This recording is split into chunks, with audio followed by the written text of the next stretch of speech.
Hi, Thomas. Hello. Did you have a good Thanksgiving? That was pretty good. How was Good. yours? I got to watch lots of football games. Those are my favorite kind of days. Nice. Did you cook or somebody else cook? Somebody else cooked. That's always a good thing too. Yeah. I had different people bringing different things, so I didn't cook a whole lot today on that day, which was Oh, nice. Yeah, it is. It's all good. Well, we'll wait and see who shows up today, who Okay. has leftover turkey days here or ate too much. Yeah.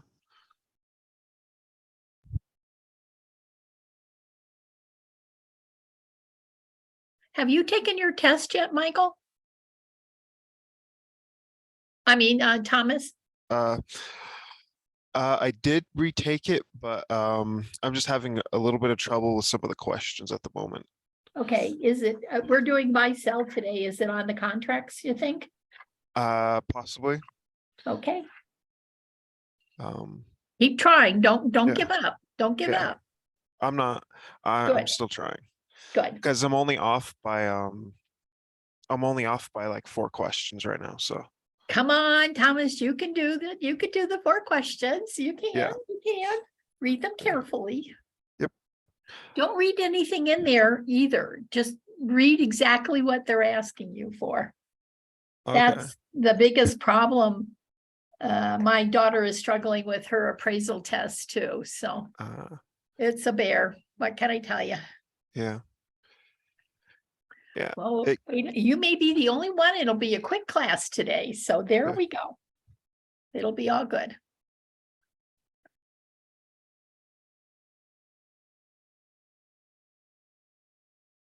We'll wait another minute or two here and then I'll start sharing.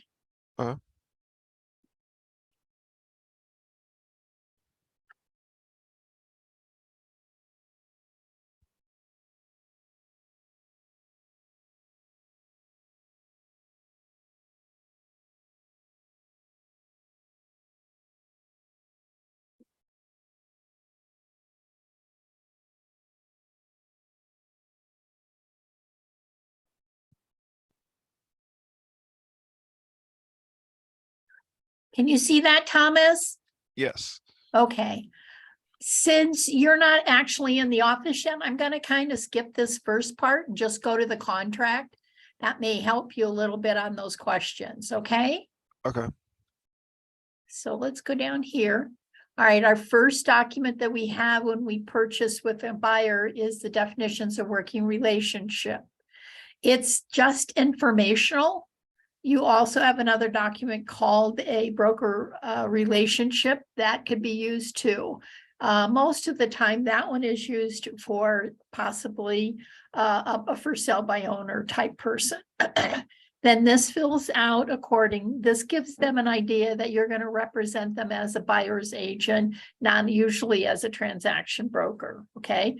Buyer agent is my sole fiduciary duty is to the buyer. A transaction broker is the fiduciary is to the deal, not to the buyer.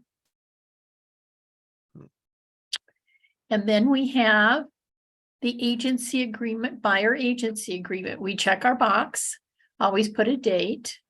We have multiple person office, and that's what we check always. Then you want to ask your buyers that if you on 3.1, you ask them what their legal name is, and you put that into the contract. And the brokerage firm will be automatically put in, depending on which program you choose, either CTME or DocuSign. 3.4, always put the statement in. Buyer's next principal residence, whether from the MLS system, for sale by owner, investments, and you can put land or new home builder. That way you've covered all your boxes. Everything's been set. Everything is appropriately done, and there's no holes about what they're going to purchase. On 3.6, you have a beginning and ending date on your contract. You always have to do that. It can't be more than a year. I would always tell you to do at least 6 months to 8 months, usually 6. That way they hopefully can find something before that contract runs out. Now we go down to 3.8.2. You don't want, do you or do you not want the day to fall on a Saturday, Sunday, or federal holiday? You want to move it to the next day, if at all possible. 4 is your relationship. What are you doing? I represent the buyer only. Check that box. And that's who you represent when you check your boxes like that. Then we go down to 5. These are your brokerage duties. And you want to be sure that you always you read them. You don't have to memorize them. Then when you check your box at the top, you have 3 additional duties.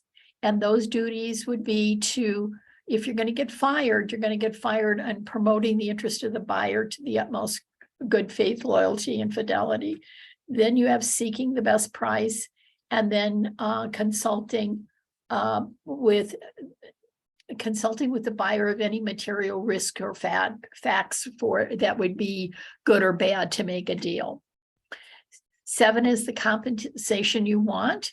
So the least you'll take is 2.8. If it is less than that, it becomes a business decision on your part of whether you'll take that or charge your buyer. Most of the time, I just take whatever is advertised.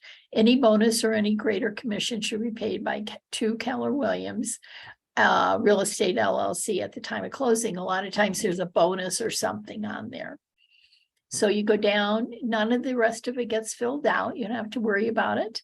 7.2.4, I always put this in here because if they're going to lease it, I'd like to make sure I got at least something and to be paid at the time of the lease. And I always check 7.3.1, the listing brokerage firm or seller may pay, buyer is obligated to pay. I really never charge that, but I always check the box to make sure everybody understands that they could be charged a fee. You have a 7.4 is your holdover period, and that means that you have a buyer who you've made offers on and they've gone and the buyer agency is expired, but yet they may have gone back to a house that you showed them. You will get a commission, and you always check will on this. Then on 9, it's asking the buyer that they're not engaged in a another buyer agency agreement with somebody else. You always check that. Then 12.2 is what are you going to show them? Whatever the instructions are, that's how that'll be your access into the property. What area are you going to show them?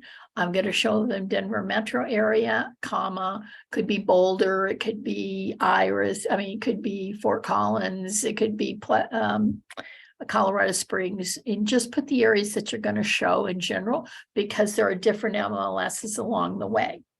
And you on 13, you do identify the permission to identify who the buyer is. So for 13 or 14 through all the way through 20 is pretty self-explanatory.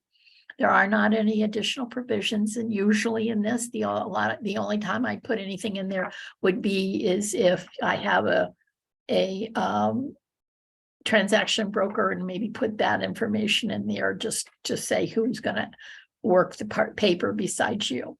Then you attach to this document is the buyer advisory and definitions of working relationship.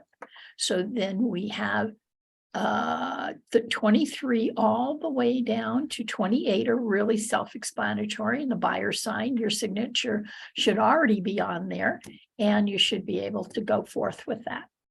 Here is the buyer advisory. This document is put together by our attorney to explain to buyer about the contract review, earnest money disputes, loan fraud, disclosures, home inspections, remodeling, source of water, all kinds of things that they need to kind of read over and make sure they do. And when they get to the bottom down here, Please be sure to state that there could be surveillances in the houses that we go and see. So those surveillances, you have to watch what you're saying. So any discussions you want to have outside of the property. And everybody signs. There we go. Now here's buy-sell contract. This buy-sell contract is what we use to put an offer together to give to another agent. So now we have, how are the buyers going to take the property? Joint tenants, tenants in common or other. Joint tenants is a right of survivorship, and it usually goes when one party or the other dies, it reverts to whoever's last man standing. Tenant in common is a percentage, usually in second marriages, and there's a percentage that is divided because he has his family, she has her family. Others are usually a single person, and you usually put others, and then you type in the word severalty. And then the seller's name you get from the realist document out of RE Colorado. You have the property, the county they're in, and then you have the legal description and you have the address of the property. What's included is general inclusions. If there's solar or water, if there's nothing, don't check anything. What's not attached, what's inclusion, what's excluded. In the other inclusions, you always put down stove, refrigerator, washer, dryer, whatever other things that are going to remain in the property.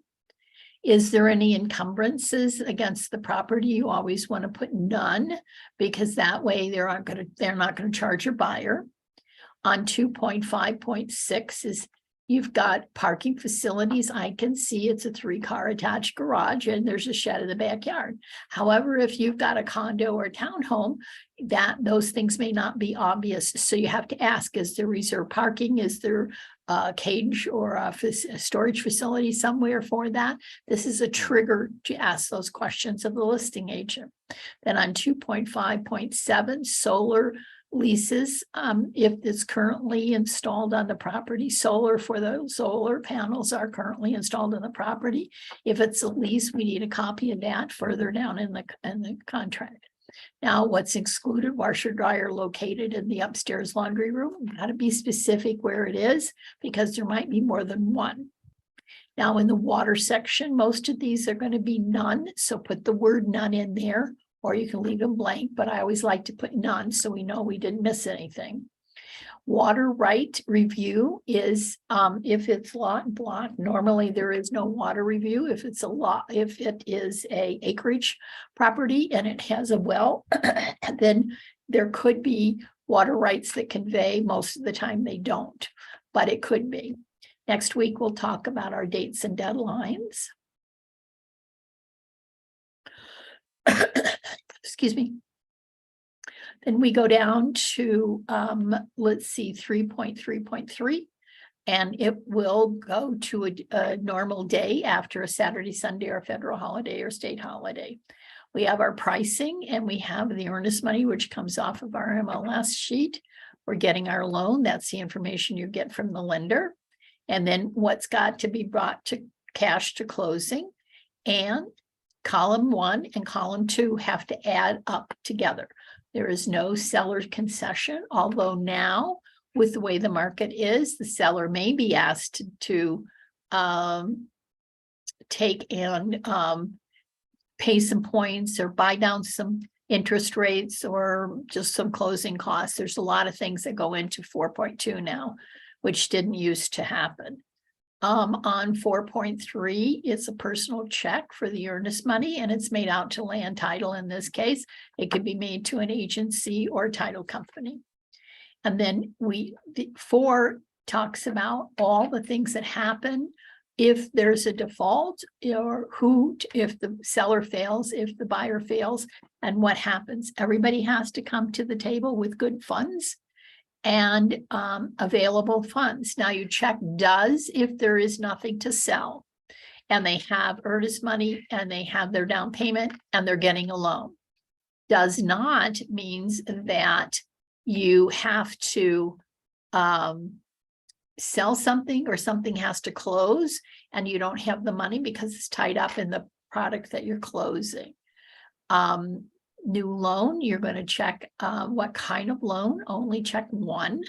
Make sure it's the appropriate one. If you change and there's an FHA or VA going from conventional, there's some cost. And if you're the agent, you're going to end up having to pay the difference here. So at this point, you don't need 4.6 or 4.7. There's a little button on each side of that, and you can check those off and they will be fine, and they'll disappear and it'll shrink your contract to a point.